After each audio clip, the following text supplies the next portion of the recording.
이번 시간에는 챕터 03번 기본 화면 실습 부분, 거기에 화면 디자인 부분에서 바인딩이라고 하는 기법을 배우도록 하겠습니다.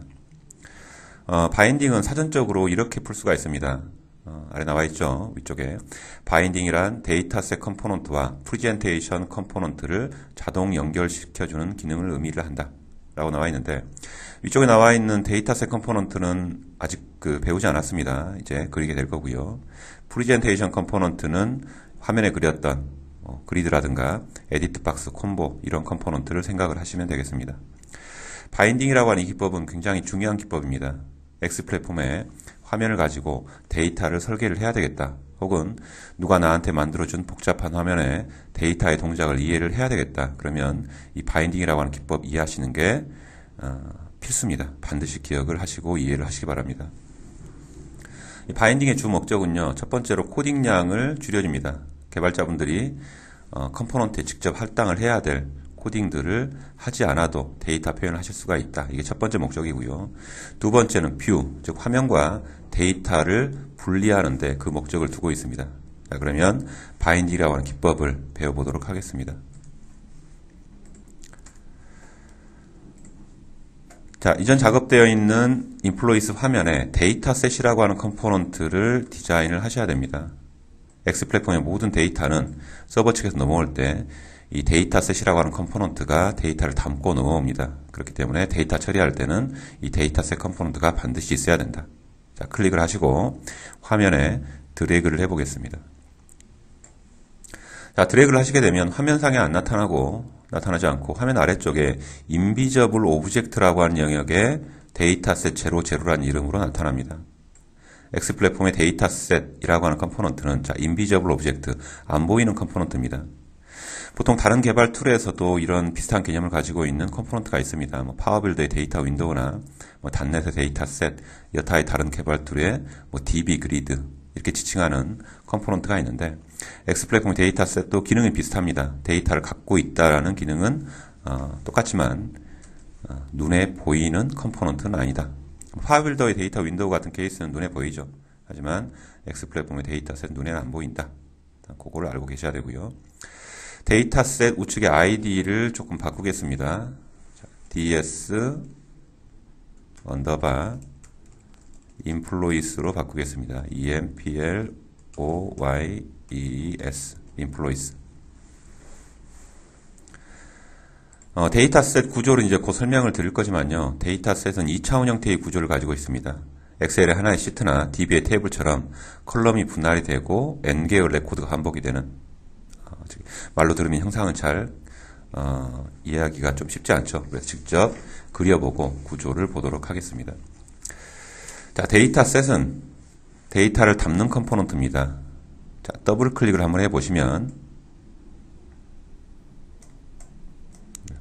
오른쪽에 좀 나오네요. 이런 데이터셋 컴포넌트, 데이터셋 컨텐츠 에디터가 나옵니다. 원래 처음 툴을 띄우시면 우측에 이런 형태로 데이터셋 컨텐츠 에디터라는 창이 나오는데, 조금 입력하는 장목이 좀 좁아 보인다 그러면 상단에 데이터셋 컨텐츠 에디터 타이틀을 마우스로 꾹 누르시고 드래그를 해서 떼내실 수가 있습니다. 자, 저는 좀 좁으니까 떼놓고 설명을 하도록 하겠습니다.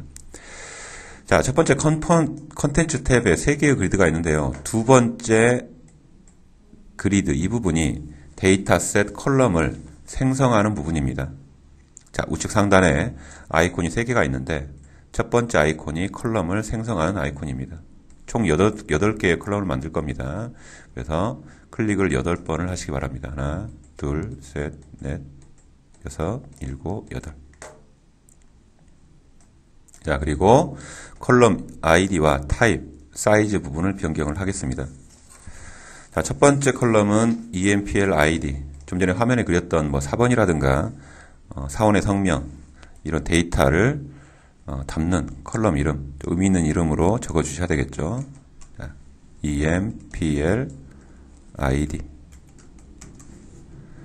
두 번째는 full 언더바 name. 계속 입력을 하겠습니다. dpt id.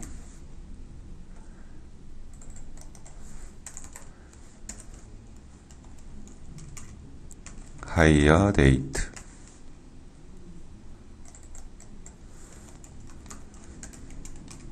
gender,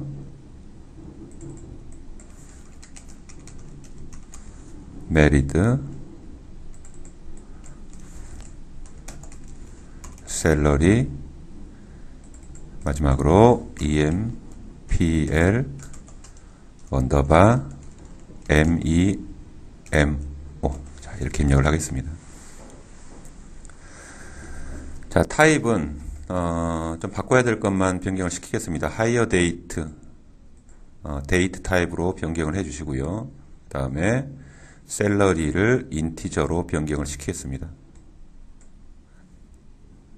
그 다음에 사이즈 부분도 적절하게 좀 변경을 시키겠습니다. empl id 사이즈 5. 그 다음에 풀네임 길지 않게 잡겠습니다.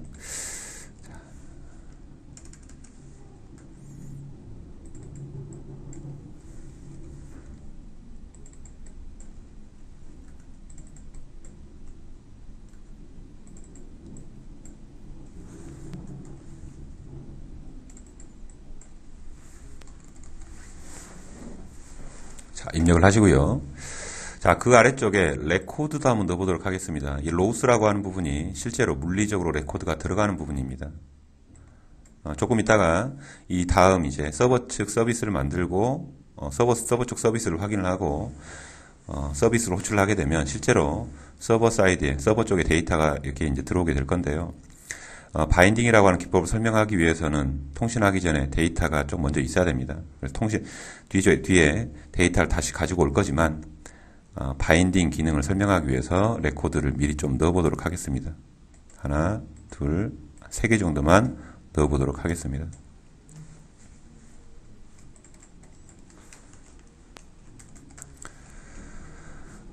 empl id 4번 부분은 뒤쪽에 마스크 에디터 처리할 때 좀 규칙을 저희가 만들고 할 거거든요. 앞에 2자리는 영어 대문자 2자리다. 뒤에 3자리는 10진수 숫자 3자리다. 이런 규칙을 좀 만들고 마스크 에디터라고 하는 컴포넌트를 이해를 할 거기 때문에 5자리로 입력을 좀 해 주십시오.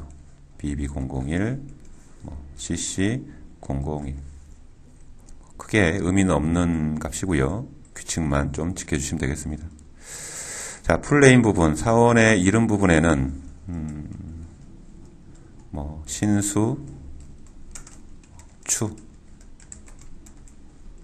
추신수 선수 한번 넣어보고요. 그 다음에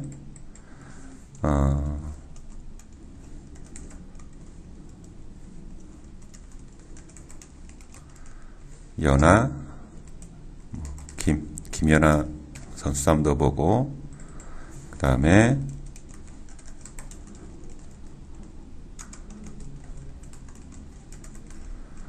박지성 선수 한번 넣어보겠습니다.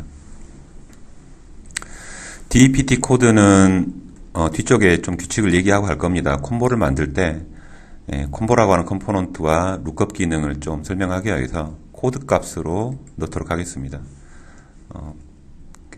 사원 데이터 입력할 때 부서 코드 좀 생각하시면 되겠고요. 01, 02, 03까지 넣어보겠습니다. 자, 하이어 데이트, 입사일자, 날짜 포맷으로 8자리를 넣겠습니다.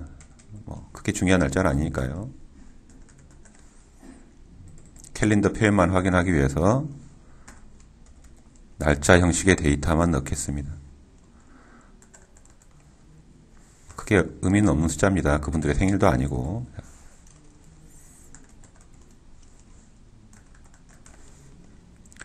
자, 그리고 젠더 부분에는 성별을 넣도록 하겠습니다. 이것도 약속을 만들고 하는 코드인데요. 뒤쪽에 라디오를 만들 때 남자는 대문자 M으로, 여자는 대문자 W로 표현을 해볼 거기 때문에 거기 규칙, 뒤쪽에 나오는 규칙에 맞춰서 입력을 하도록 하겠습니다. 자, 메리드는 체크박스에 표현을 할 겁니다. 그래서 불리언 값으로 적어주도록 할게요.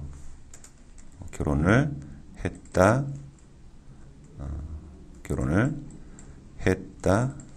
안 했다로 표현을 하겠습니다. 자, 셀러리 부분, 숫자 표현. 자, 임의의 숫자 값을 넣어보도록 하겠습니다. 그리고 EMPL 메모에는 간단한 텍스트, 사원에 좀 전에 메모 부분이 있었죠. 그 부분에 간단하게 텍스트 확인만 하도록 넣어보도록 하겠습니다.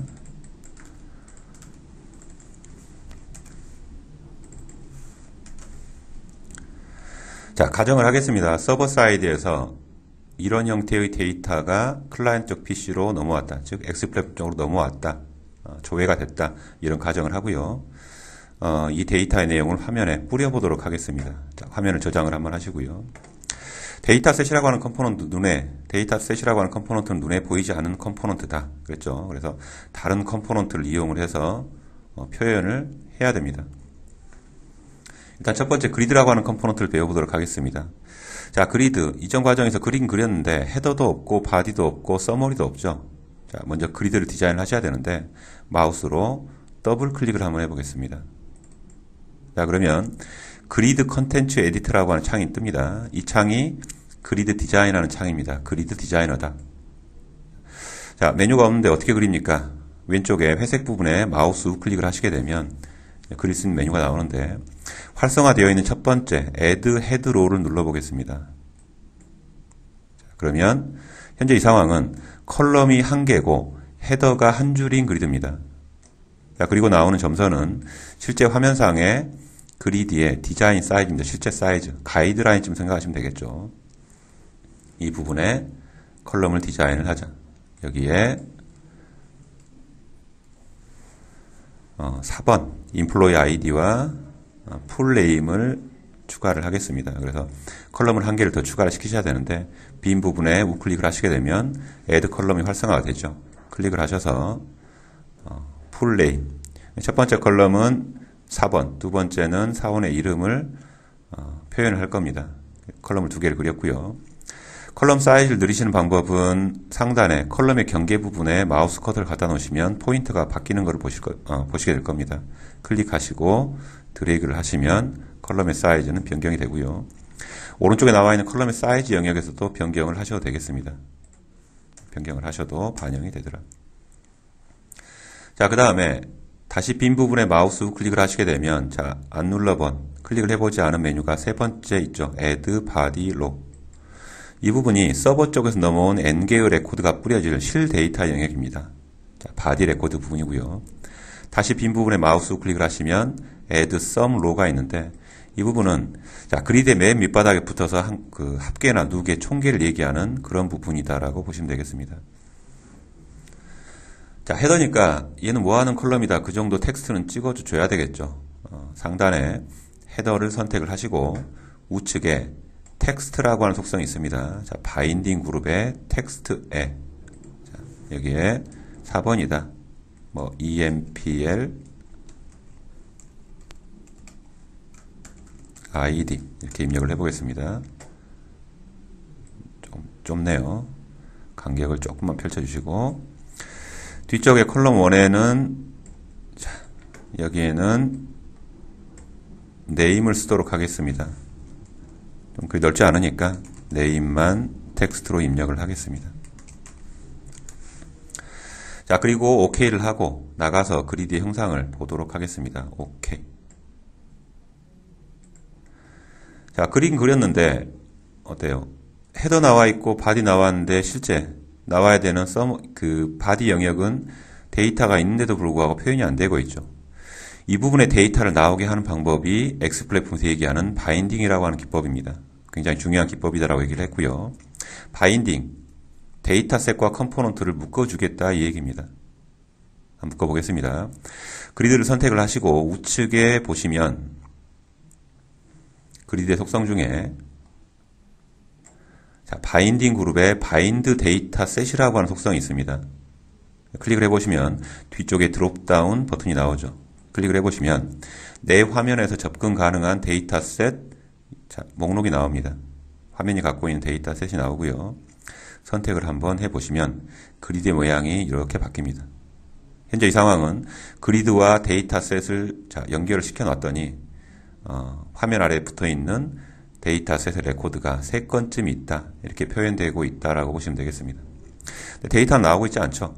어차피 그리드라고 하는 컴포넌트는 데이터를 표현하는 최소 단위가 셀이기 때문에 더블 클릭 편집 모드로 들어가셔서 실제 데이터를 표현하는 부분에 컬럼을 지정을 해 주셔야 됩니다.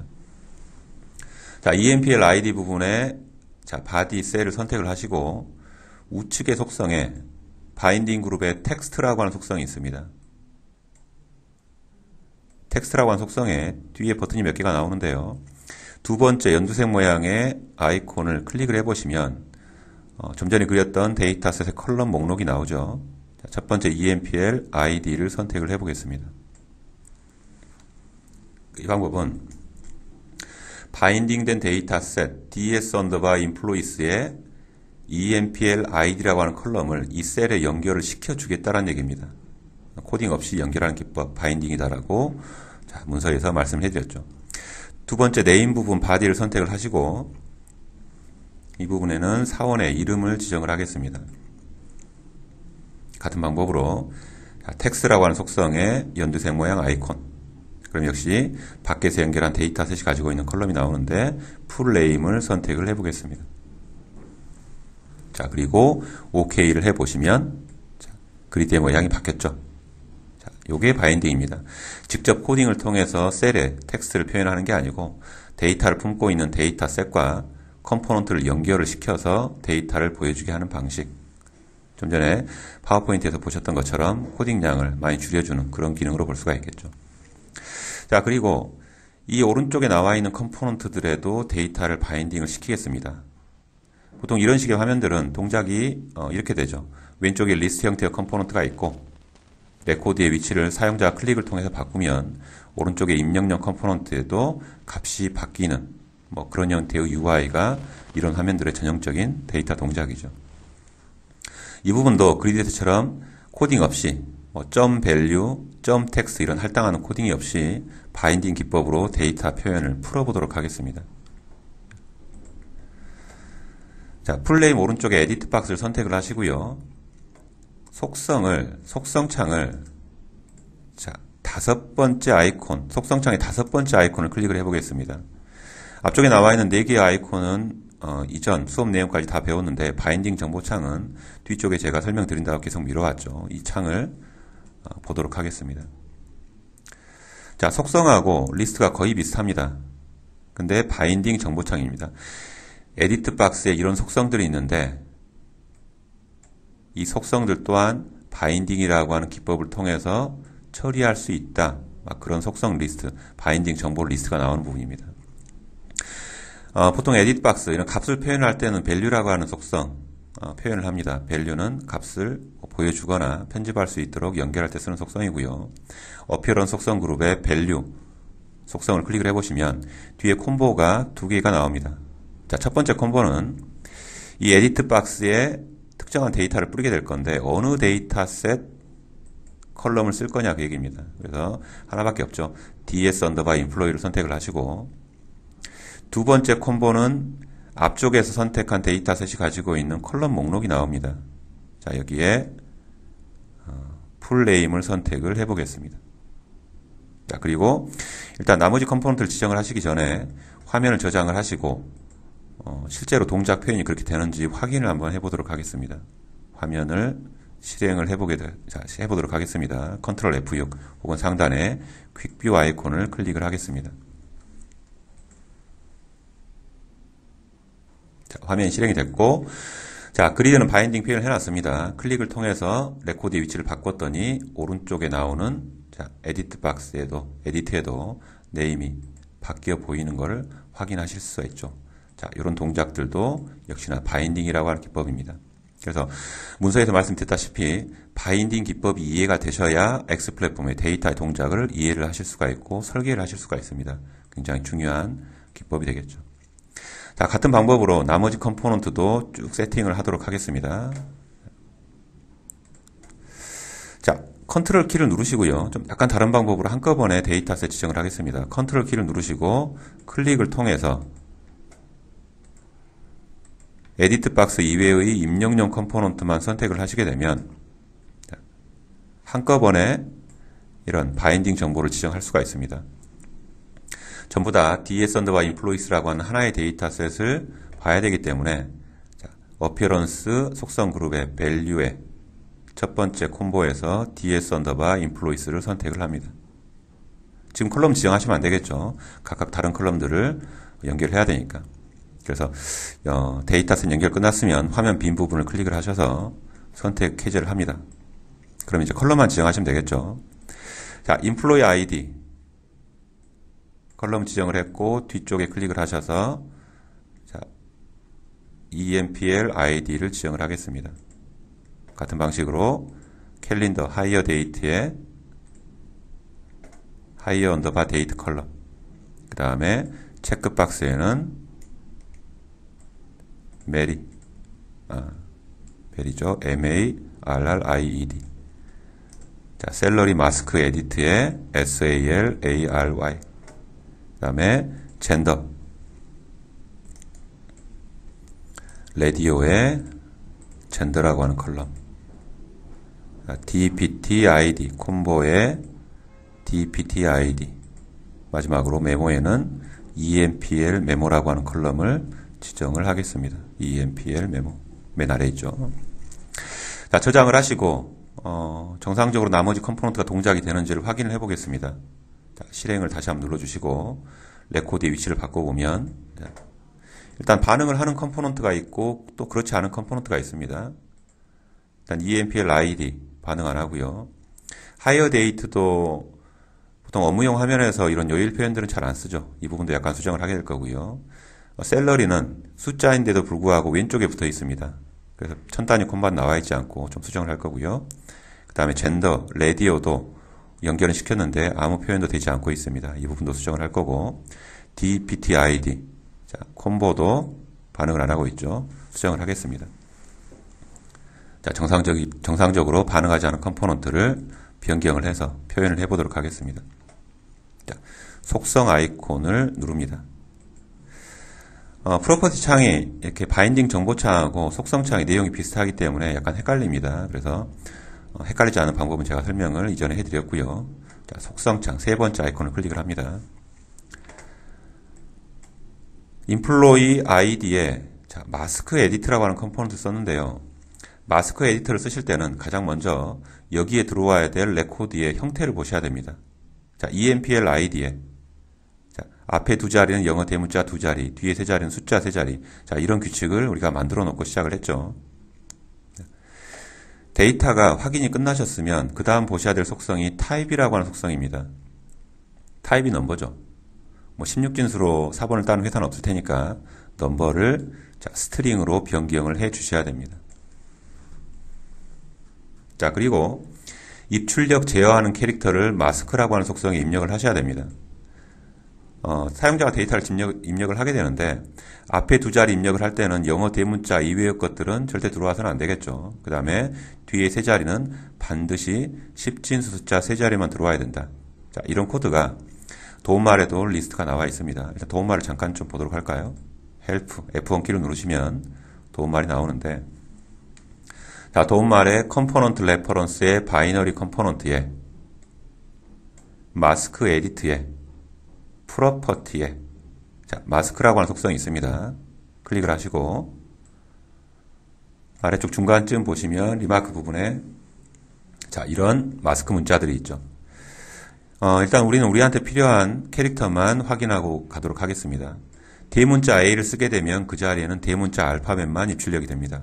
그 다음에 샵이라고 하는 기호를 쓰게 되면 10진 숫자만 입출력을 하게 할 수가 있습니다. 자, 이 두 캐릭터를 입력을 해보도록 하겠습니다. 마스크의 앞에 두 자리는 영어 대문자 두 자리 AA 자, 구분자답 넣어볼까요? 하이픈 그 다음에 뒤에는 10진수 숫자 세 자리를 넣겠다. 자, 샵을 세 개를 입력을 하게 되면 마스크 에디터는 완성이 되고요. 그 다음에 하이어 데이트는 좀 전에 뒤에 요일이 나와 있었죠. 업무용 화면에서 요일 많이 안 쓰기 때문에 빼도록 하겠습니다. 우측에 MIS 그룹 자, 가보시면 데이트 포맷과 에디트 포맷이 있습니다. 캘린더를 쓰시게 되면 우리가 이런 속성 두 개를 자주 만지게 됩니다. 앞에 나와 있는 위쪽에 나와 있는 데이트 포맷은 뷰 포맷입니다. 날짜를 이런 형태로 보여주겠다. 자, D 세 개를 빼게 되면 요일 표현이 안 됩니다. 제거를 하겠습니다. 자, 그 다음에 에디트 포맷은 편집 포맷입니다. 데이트 포맷이 뷰 포맷이고 에디트 포맷은 편집 포맷이다. 사용자가 값을 입력할 때 입력 포맷을 얘기를 합니다. 이따가 다른 동작을 확인하기 위해서 하이픈을 빼보겠습니다. 그러면 보일 때는 하이픈이 나오는데 가독성을 높게 하기 위해서 하이픈이 나오는데 실제로 편집할 때 커서를 입력을 하게 되면 하이픈이 사라지는 그런 현상이 나타나게 될 겁니다. 데이트 포맷과 에디트 포맷은 기억을 하셔야 되겠죠. 자, 체크박스는 올바로 표현이 됐었고요. 셀러리. 자, 셀러리도 마스크 에디터를 썼습니다. 숫자만 입력하게 하기 위해서. 자, 타입은 넘버가 맞아요. 그리고 마스크라고 하는 속성에 좀 전에 10진수 숫자만 입력받도록 샵을 쓰시는데 천 단위 콤마를 찍기 위해서 자, 콤마를 표현해 주시면 천 단위 콤마가 나오게 됩니다. 자, 그 다음에 레디오와 콤보는 반응을 안 하고 있었죠. 레디오라고 하는 컴포넌트, 콤보라고 하는 컴포넌트는 공통적으로 가지고 있는 특징이 있습니다. 자, 레디오는 누가 나한테 이 컴포넌트에 코드나 밸류를 던져주기 전에 코드성 데이터를 미리 준비를 하고 있어야 되죠. 레디오 버튼을 여러 개를 준비를 하고 있고 그 다음에 값이 할당이 되면 까만 점을 찍어줘야 되죠. 이렇게. 그래서 코드성 데이터가 필요한 컴포넌트입니다. 레디오도 마찬가지고 콤보도 마찬가지고. 자, 이 코드성 데이터를 세팅하는 방법, 자, 두 가지가 있는데요. 그 방법을 한번 해보도록 하겠습니다. 레디오를 선택을 하시고 바인딩 그룹에 가보시면, 자, 속성의 바인딩 그룹에 가보시면 이너 데이터 셋이라고 하는 속성이 있습니다. 클릭을 해보시면 뒤쪽에 자, 점이 3개 붙은 버튼과 드롭다운 버튼이 있죠. 자, 두 가지 방법이 있다는 얘기고요. 자, 하나씩 해보도록 하겠습니다. 첫 번째, 자, 점 3개 붙어 있는 버튼 클릭. 자, 그러면 코드성 데이터를 입력하는 창이 나옵니다. 우측 상단에 첫 번째 아이콘을 클릭을 2번을 하셔서 코드성 데이터를 입력해 보도록 하겠습니다. 사원 데이터와 매핑을 해봐야 되기 때문에 좀 전에 젠더라고 하는 컬럼에 넣어놨던 그 값 똑같은 코드로 입력을 하겠습니다. 여자는 대문자 W고 남자는 대문자 M으로 보겠다. 여자, 자, 남자로 입력을 하겠습니다. 자, 그리고 OK를 해보겠습니다. 자, 표현은 되죠. 근데 세로 방향으로 나오고 있습니다. 조금 답답해 보이거나 겹쳐 보이시는 분들은 어피어런스라고 하는 속성 그룹에 여기에서 방향이라든가 레디오의 컬럼 개수를 변경하실 수가 있는데 컬럼 카운트를 2로 지정을 하게 되면 가로 방향으로 나오게 됩니다. 아직 보더가 나오지 않고 있는데 이 보더 부분은 스타일 시트에서 제어하는 방법을 설명을 해드리겠습니다. 디자이너들이 작업하시는 스타일 시트의 대상이 되기 때문에 여기에서는 넘어가도록 하겠습니다. 자, 그 다음에 콤보에 코드성 데이터를 입력을 하겠습니다. 방법이 두 가지가 있다라 그랬는데 첫 번째는 직접 입력하는 방식이고요. 두 번째는 데이터셋을 이용하는 방법입니다. 그래서 자, 데이터셋을 만들어서 처리를 해보도록 하겠습니다. 자, 상단에 그리셨던 데이터셋 컴포넌트를 또 그립니다. 데이터셋 자, 컴포넌트를 클릭을 하시고 화면에 드래그를 합니다. 그리고 이 데이터셋 이름도 변경을 하겠습니다. 자, ds 언더바 dpt 그리고 데이터를 담아야 되기 때문에 컬럼을 또 생성을 해야 되겠죠. ds 언더바 dpt 더블 클릭. 자, 컬럼은 2개만 만들도록 하겠습니다. 그리고 컬럼의 이름 자, 이렇게 바꾸겠습니다. 코드 텍스트 코드성 데이터에 코드와 텍스트 값을 담도록 하겠습니다. 그리고 레코드도 3개를 입력을 하겠습니다. 하나, 둘, 셋. 3개 정도만 입력하고 확인을 해보도록 할게요. 자, 01. 자, 02. 좀 전에 사원 데이터를 입력을 할 때 부서 코드에 01부터 0203 이런 식으로 데이터 입력을 했었죠. 그래서 텍스트에 코드에 01부터 03 입력을 하고 텍스트에 간단하게 부서 이름을 입력을 해보겠습니다. 인사, 총무,